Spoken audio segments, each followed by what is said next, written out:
ವಯನಾಡಿನಲ್ಲಿ ಭೀಕರ ಭೂಕುಸಿತ ಉಂಟಾಗಿ ನೂರಾರು ಮಂದಿ ಪ್ರಾಣ ಕಳೆದುಕೊಂಡಿದ್ದಾರೆ. ಸಾವಿರಾರು ಮಂದಿ ನಿರಾಶ್ರಿತರಾಗಿದ್ದಾರೆ. ಸಂತ್ರಸ್ತರ ನೋವಿಗೆ ಚಪ್ಪಲಿ ಅಂಗಡಿ ಮಾಲೀಕನ ಮನಮಿಡಿದಿದೆ. ಅಂಗಡಿಯಲ್ಲಿದ್ದ ಚಪ್ಪಲಿಗಳನ್ನು ಸಂತ್ರಸ್ತರಿಗೆ ದಾನ ನೀಡಿದ್ದಾರೆ. ಇದು ಸಾಕಾಗುವುದಿಲ್ಲ, ಇನ್ನೂ ಎಲ್ಲಾ ರೀತಿಯ ಸಹಾಯವನ್ನು ಮಾಡೋದಾಗಿ ಅಂಗಡಿ ಮಾಲೀಕ ಹೇಳಿದ್ದಾರೆ. ಗಮನಿಸ್ತಾ ಇದ್ದೀರಿ, ಸಂತ್ರಸ್ತರು ಯಾರ್ಯಾರಿದ್ದಾರೋ ಅವರೆಲ್ಲರಿಗೂ ಕೂಡ ತಮ್ಮ ಕೈಲಾದ ನೆರವನ್ನ ನೀಡೋದಕ್ಕೆ ಅನೇಕ ಮಂದಿ ಮುಂದೆ ಬಂದಿದ್ದಾರೆ. ಆ ಪೈಕಿ ಈ ಚಪ್ಪಲಿ ಅಂಗಡಿಯ ಮಾಲೀಕರು ಕೂಡ ಒಬ್ರು. ಅಲ್ಲಿನ ಕರುಣಾಜನಕ ಸ್ಥಿತಿಯನ್ನ ಕಂಡು ನನ್ನ ಕೈಯಲ್ಲಾದಂತಹ ಸಹಾಯವನ್ನ ನಾನು ಮಾಡ್ತೀನಿ ಅಂತ ಸಹಾಯ ಹಸ್ತವನ್ನ ಚಾಚಿದ್ದಾರೆ. ಅಲ್ಲಿರುವವರಿಗೆ ಚಪ್ಪಲಿಯನ್ನ ಸಪ್ಲೈ ಮಾಡುವಂತಹ ಕೆಲಸವನ್ನ ಮಾಡಿದ್ದಾರೆ. ಚಿಕ್ಕ ಪುಟ್ಟ ಮಕ್ಕಳಿಂದ ಹಿಡಿದು ಎಲ್ಲರಿಗೂ ಕೂಡ ಚಪ್ಪಲಿ ಸಹಾಯವನ್ನ ಅವರು ಮಾಡಿದ್ದಾರೆ. ಇನ್ನು ವಯನಾಡಿನಲ್ಲಿ ಸಂಭವಿಸಿದ ಭೂ ಕುಸಿತದಿಂದ ಸಾವಿರಾರು ಮಂದಿ ನಿರಾಶ್ರಿತರಾಗಿದ್ದಾರೆ. ಮನೆ ಮಠ ಎಲ್ಲವನ್ನ ಕೂಡ ಕಳೆದುಕೊಂಡಿದ್ದಾರೆ.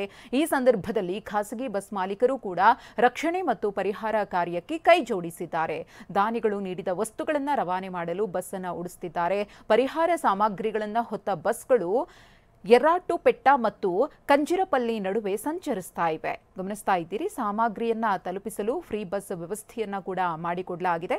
ಸಂತ್ರಸ್ತರಿಗೆ ಬೇಕಾದಂತಹ ನೆರವನ್ನ ಇಲ್ಲಿ ಕೊಡಲಾಗ್ತಾ ಇದೆ. ಪ್ರತಿಯೊಬ್ಬರು ಕೂಡ ಸಂತ್ರಸ್ತರ ಪಾಲಿಗೆ ನಾವು ಇದ್ದೀವಿ, ಯಾವುದಕ್ಕೂ ಕೂಡ ತಲೆ ಕೆಡಿಸ್ಕೊಬೇಡಿ ಅಂತ ಹೇಳಿ ಧೈರ್ಯ ತುಂಬುತ್ತಿದ್ದಾರೆ.